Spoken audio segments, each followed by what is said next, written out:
Comment vous appelez en fait cette manifestation? Rassemblement On a un rassemblement des Gilets jaunes. C'était un rassemblement Voilà. Le thème, c'était la voix du peuple en colère. D'accord. C'est le thème du jour, l'ordre du jour. Voilà. Ce qu'on voulait, c'était surtout un débat. Que tout le monde puisse parler et dire ce qu'il avait envie de dire. Le but du jeu, c'était ça. Parce que la dernière fois, on en avait fait un, mais il y a des gens qui avaient un peu trop mobilisé la parole, et qui fait que après, les copains, nos copains de Cumassot, nos copains d'ailleurs, n'ont pas pu s'exprimer, n'ont pas pu parler et donner leur ressenti de ce qu'ils pensaient et de ce qu'ils avaient envie de faire. Alors que là, le débat, on l'a vraiment eu. Les gens, ils ont dit ce qu'ils avaient à dire. Hein? On a été beaucoup plus libre de s'exprimer, je pense, enfin là je parle à mon nom propre, même si j'ai pas pris la parole aujourd'hui, alors merci. On a laissé justement s'exprimer le maximum de personnes.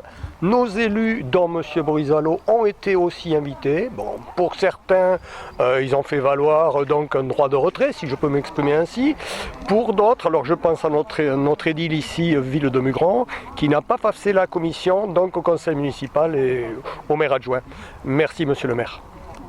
Bon, l'affluence, est-ce que le débat en lui-même, est-ce que vous êtes globalement, vous diriez quoi, vous êtes satisfait? Sur le nombre, sur la participation, on s'attendait un petit peu à mieux, mais c'est pas grave. Comme je disais tout à l'heure en aparté, rien ne vaut un échange comme on a eu, enrichissant, je le pense pour ma part, plutôt que d'avoir 50 personnes de plus et finir comme l'an dernier à être obligé de virer certains. Bon, la dernière, on a eu l'occasion de côtoyer d'autres groupes. On ne connaissait pas ceux de Cumassot.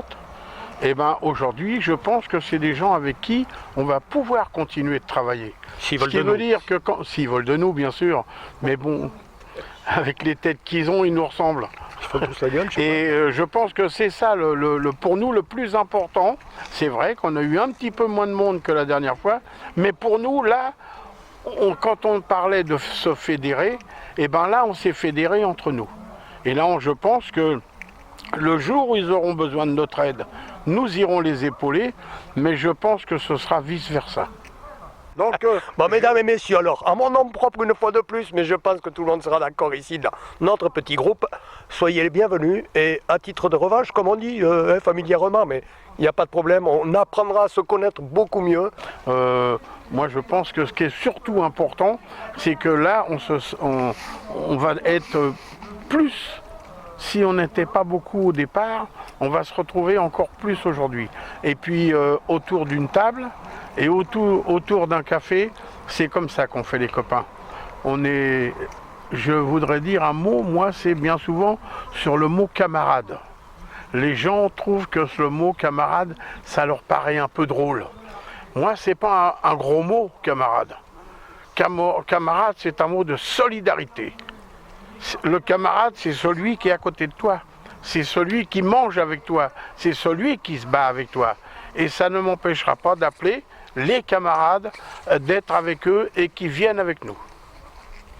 Bon, en gros, ça vous donne des idées pour la suite? Oui, l'idée qui vient de germer là, vraiment à l'instant T, là, il y a 2 minutes, c'est qu'on va commencer à faire des vides-greniers pour renflouer un peu les caisses parce qu'on a besoin d'argent. C'est le nerf de la guerre.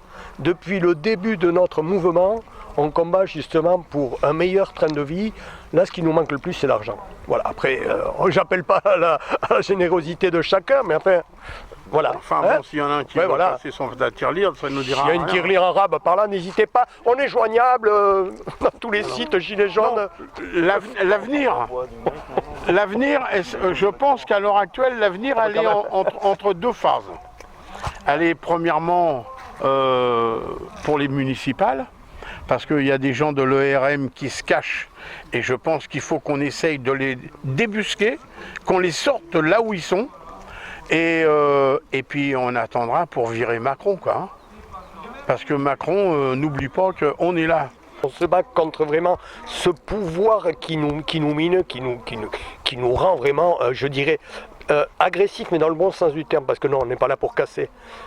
Malheureusement, peut-être qu'il y a des débordements, mais je ne les cautionne pas, mais je les comprends. Et il y a des fois, je me dis, heureusement qu'à mon âge, il paraît qu'il faut être un peu plus sage et tout. Je ne sais pas jusqu'à quel point on va pouvoir retenir certains camarades, et jusqu'à quel point on va accepter l'inacceptable, quoi. Aujourd'hui, il y a un ras-le-bol, même si on est une infime minorité d'après certains, je pense que le mouvement est appelé à prendre de l'ampleur. Aujourd'hui, pour notre part, on a la soixantaine, on a un vécu. Voilà, oui, c'est ça. Alors ou du laxisme, ou de l'acceptation, ou alors les gens se disent ça arrive qu'aux autres, ça ne m'arrivera pas demain. Mais demain, c'est peut-être, excuse-moi, peut-être toi ou vous qui allez être privé d'emploi ou qui allez avoir une mauvaise surprise dans la famille. Enfin, je veux dire, nul n'est à l'abri. Nul n'est à l'abri, et ça, je pense qu'aujourd'hui, on l'a nous-mêmes compris. C'est important. Après, écoute, adieu va la vie, hein, on verra.